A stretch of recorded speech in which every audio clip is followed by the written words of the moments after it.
Бисмиллах, вальхамдулиллах, вассалату вассаламу аля расулиллах. Ассаламу алейкум, құрметті бауырлар. Бүгін бізде мединалық курсының екінші томы, ад-дарсул ауалу, бірінші сабақ. Хашимун аль-мударрису. Хашим және оқытушы. Хашим мен оқытушының арасындағы диалог. Ассаламу алейкум ва рахматуллахи ва баракатуху деп Хашим сәлем береді. Ва алейкум ассаламу ва рахматуллахи ва баракатуху. Ұстаз оқытушы сәлем қайтарып жатыр. Кайфа халука я устазу? Ұстаз, қалыңыз қалай? Лааллака би хайрин. Сізді жақсы шығар деп үміттенемін дейді.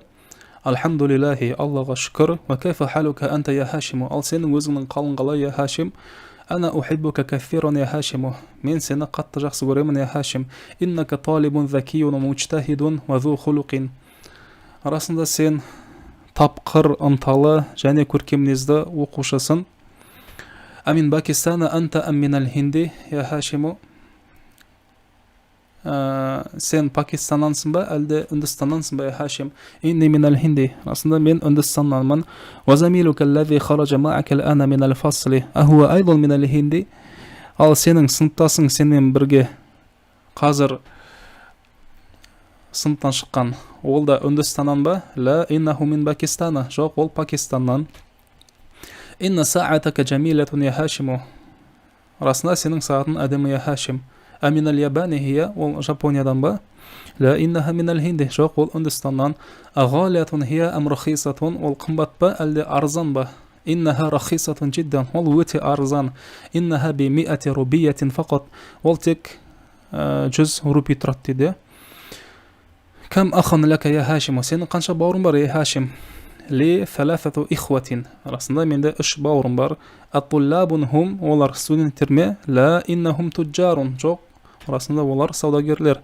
Ва кам ухтан лака. Ал сенде қанша әпке қарындастарың бар? Ли арбау ахаватин. Менде 4 қарындасым бар. Афил хинде хуннал ана. Олар қазір Үндістанда ма? Ла иннахунна хуна бил мадинатил мунавварати ма'a аби ва умми. Жоқ, расында олар осында нұрлы Мединада, яғни қасиетті Мединада менің әкеммен және анаммен бірге. Аталибатун хунна, олар оқушылар ма? Ла инна хунна мударрисатун бил мадрасати санавияти. Жоқ, олар жоғарғы сынып оқушыларына арналған мектепте оқытушылар. Тамарину жаттығулар. Әжиб анил асилатил атияти. Келесі сұрақтарға жауап бер дейді. Мен айна Хашимун. Мына жақта бұл жақтағы тапсырмада диалогты жақсылап түсініп есте қалатындай оқып барынша лажы барынша жаттап шығасыз. Кейін мына сұрақтарға жазбаша түрде жауап берсеңіздер болады. Кейін диалог бойынша тексересіздер. Мен айна Хашимун. Хашим қайдан?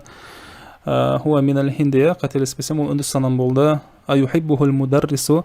Наам юхиббуху кафиран. Оны қатты жақсы көреді. Мен айна саатуху, оның сааты қайдан? Хия минал хинди, минал ябани емес. Минал хинди, олар Үндістаннан. Сааты бикам хия би миати рубиятин, 100 рупи. Кам ахан лаху, қателеспесем 3 бауыр болды. Лаху фалафату ихватин. Кам ухтан лаху 4, қателеспесем лаху арбау ахватин. Айна ахватуху? أخواته بالمدينة المنورة مع أبيه وأمه. Оның қарындастары нұрлы Мединада, оның әкесімен және анасымен бірге. ضع هذه العلامة أمام الجمل الصحيحة وهذه العلامة أمام الجمل التي ليست صحيحة. Мына белгіні дұрыс сөйлемдердің алдына, ал мына X белгісін дұрыс емес сөйлемдердің алдына қойып шығу керек. Хашимун талибун каслану. Хашим жалқау еріншек оқушы. Дұрыс па? Дұрыс емес. Хашимун талибун мучтахидун. Мына жаққа галочка қоямыз. Хашим ынталы оқушы. Саатуху рахисатун. Оның сағаты арзан. Дұрыс. Саатуху ғалиятун. Бұл дұрыс емес. Оның сағаты қымбат, қымбат емес керісінше. Мына сөйлемде қымбат деп аударылады, бірақ оның сағаты қымбат емес. Саатуху би альфи рубиятин. Оның сағаты 1000 рупи. Дұрыс емес. Саатуху би миати рубиятин. Бұл дұрыс. Оның сағаты 100 рупи.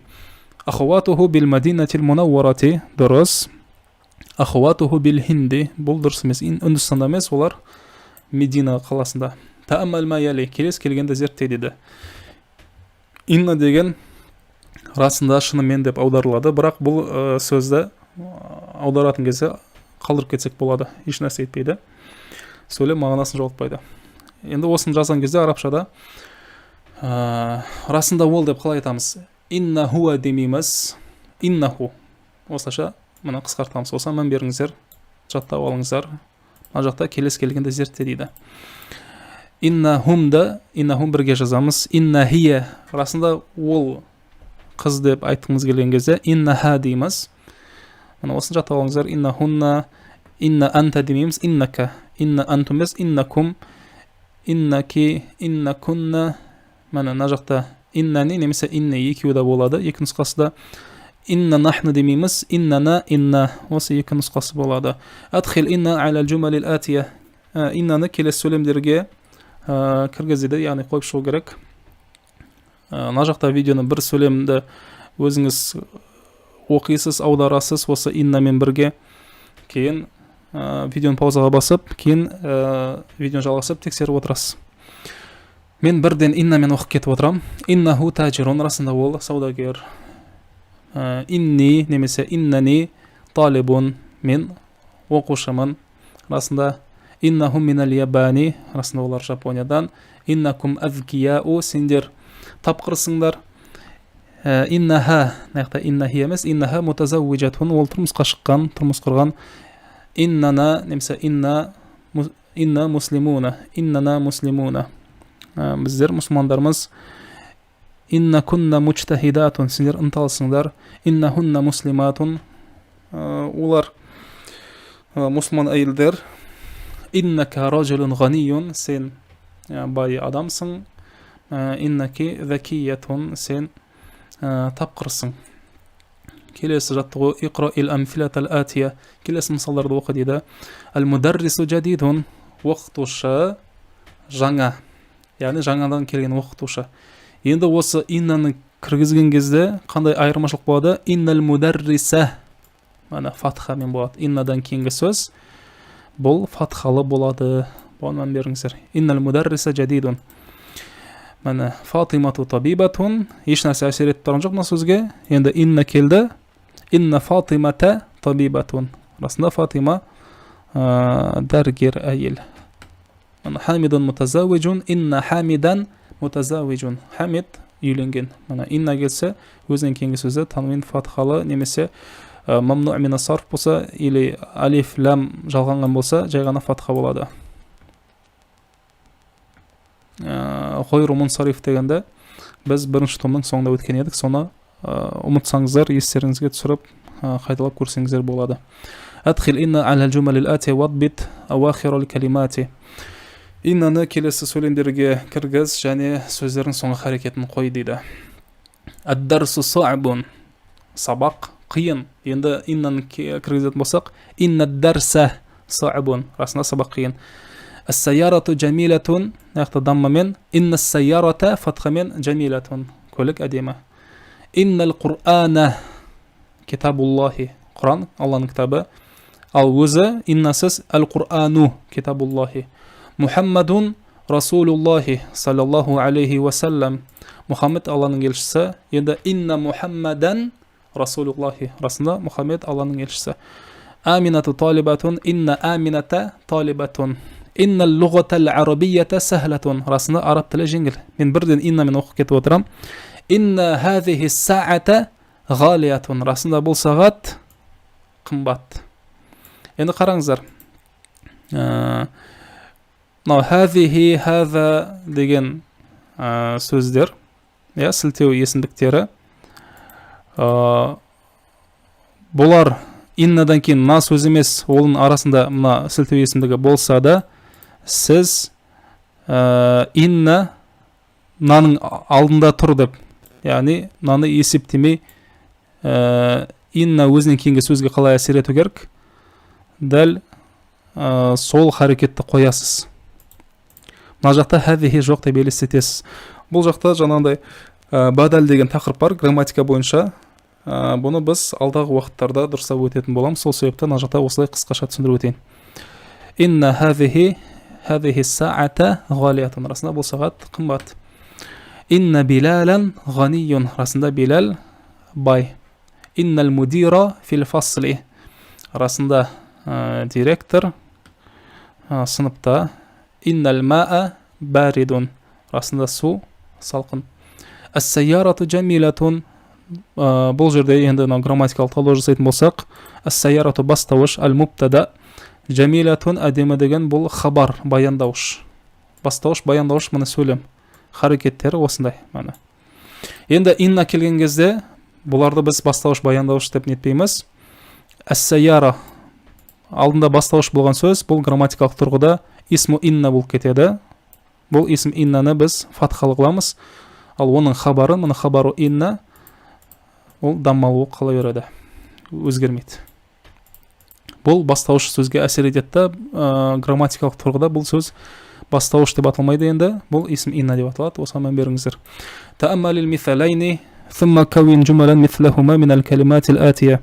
Екі мысалды зерте, кейін осы екеуі секілді, екі мысалды мына, осы екі мысалдай келесі сөздерден сөйлемдер құрастыр дейді. Бірінші мысалды көрейік. Әл-мисалул ауалу аминал хинди анта амин Пакистана. Сен Үндістаннансың ба, әлде Пакистаннансың ба? Мәні сұрақты бастадық, сосын арасында әм бар. Екінші мысал. Атабибун анта ам мухандисун.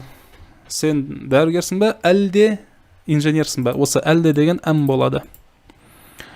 Анта мучтахидун кассилану. Міне сен ынталы жалқау. Біз не деп сұрауымыз керек? Сен ынталысың ба, әлде жалқаусың ба?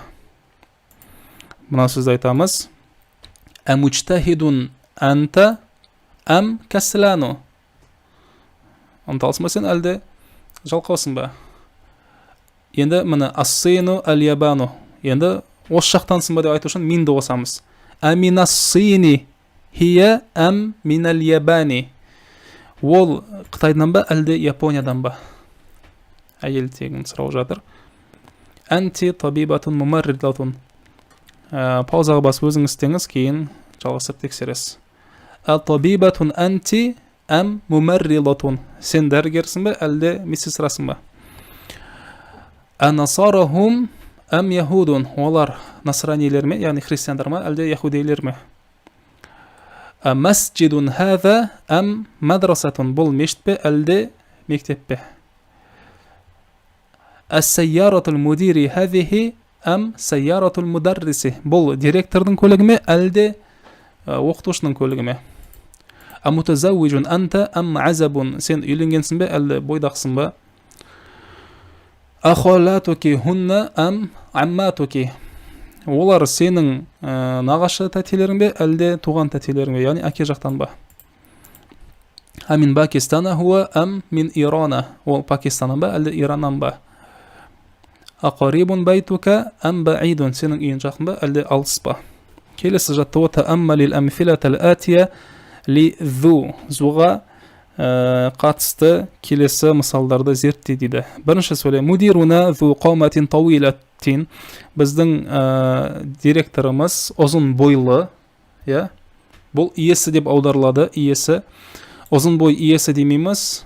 Бұл жақта біз ұзын бойлы деген, осы л дегенді мәні зу орындап тұр.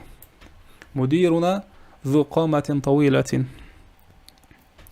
هذا الدفتر ذو ورق مسطر. Бұл дәптер жазу парақты. Яғни бұл жаңағыдай линейка дәптер. Сызық парақ иесі, сызылған парақ иесі ғой негізінде. Бірақ бұны біз бұл дәптер жазу дәптері деп аударсақ болады, немесе бұл дәптер сызылған парақты, яғни жазу дәптерді айтып отыр. Бұл дәптер жазу дәптері. Ахмаду талибун зу илмин ва хулуқин. Ахмет міне ілім және көркемнез иесі және ілім иесі. Бірақ бұны біз қалай аударамыз? Ахмет көркем мінезді және білімді оқушы. هذا القميص ذو كم قصير وذاك ذو كم طويل. Бұл көйлек, бұл рубашка қысқа женді.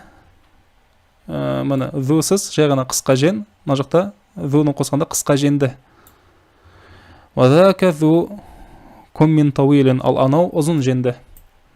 المسجد الذي في حينا ذو منارة واحدة. Біздің кварталымыздағы дағы дегенде осы әлләзи алып тұр. Біздің кварталымыздағы мешіт бір мінаретті. Келесі жаттығу иқраил амфилата ثم حول الجمل الآتية مثلها. Бір сөйлем. Мысалдарды оқы және келесі сөйлемді мысалдағыдай өзгерт дейді. Бірінші мысал. هذا الطالب ذو خلق. Бұл оқушы көркем мінезді. Көркем мінезді екенін хабарлап тұрмыз. هذه الطالبة ذات خلق. Бұл оқушы қыз көркем мінезді. Әйел тегі болған себепті ذات болды. Мынау ер тегінің жекеше түрі. Мынау әйел тегінің жекеше түрі. هؤلاء الطلاب ذو خلق. Бұл оқушылар көркем мінезді. Мына көпше түрі. هؤلاء الطالبات ذوات خلق. Мына оқушы қыздар көркем мінезді. هذا الرجل ذو مال كثير. Түсінікті. Бұл кісі көп мал дүние иесі. Көп байлық иесі. Бұл кісі өте бай деп аударсақ болады. هذه المرأة ذات مال كثير. Бұл әйел өте бай. Үлкен көп байлық иесі. Көп байлық иесі. Сөзбе-сөз аударатмасақ. هؤلاء الرجال ذو مال كثير. Бұл кісілер өте бай. هؤلاء النساء ذوات مال كثير. Түсінікті болды деп ойлаймын. Келесі жаттығу أدخل لعل على الجمل الآتية علما بأن لعل من أخوات إن. لعلنا келесі сөйлемдерге кіргіз. لعلның инна сөздерге қалай әсер етеді? Дәл солай лааллада әсер етеді. Сен сол мына ондайды біз мына иннаның әпке сіңлілері, лаалла иннаның әпке сіңлілерінен екенін ескере отырып, келесі сөйлемдерге лаалланы кіргіз дейді. Лаалланы иннаның әпкелерінен екенін ескере отырып, келесі сөйлемдерге лаалланы кіргіз. Яғни инна өзінен кейінгі сөзге қалай әсер еткен болса, лааллада дәл солай әсер етеді. Мысалға иннал мударриса деген болды. Ол жақта лааллал мударриса дәл солай болады. Иннаху болды, лааллаху. Иннаха лааллаха дәл солай екеуі бірдей болады. Лааллаху би хайрин. Оны жақсы деп үміттенемін. Лааллахум би хайрин. Аудармасы түсінікті деп ойлаймын. Лааллаха би хайрин, лааллахунна би хайрин, лааллака би хайрин, лааллакум би хайрин, лааллаки би хайрин, лааллакунна би хайрин, лаалли болатын жақта. Инни, иннани және лаалли. Лаалли наджихун. Мен жетістікке жеттім деп үміттенемін. Яғни мен бір нәрсені жақсы тапсырдым деп, мен өттім деп, мысалға емтиханнан өттім деп үміттенемін деген мағынада. Лааллана наджихуна. Лааллал мудира фи ғурфатихи. Директор бөлмесінде шығар деген мағынада. Лааллал ихтибару сахлун. Емтихан жеңіл шығар, яғни емтиханды жеңіл шығар деп үміттенемін.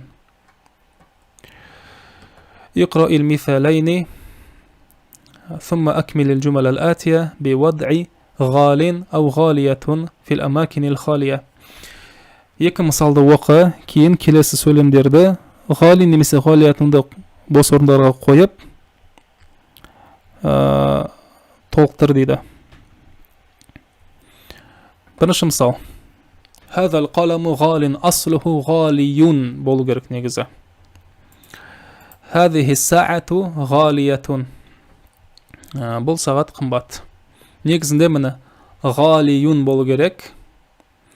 Бірақ мынау яй әрпін даммамен айту қиын болғандықтан осылай танвинға саламыз. Ғалин. Сол секілді басқа да сөздер көп негізінде. Мысалға қалдин деген сөз бар. Қазы, ғалин, мысалға қымбат деген секілді. Міне осы сөздер мынау яй әрпі даммамен айту қиын болған себепті міне сіздерге ашып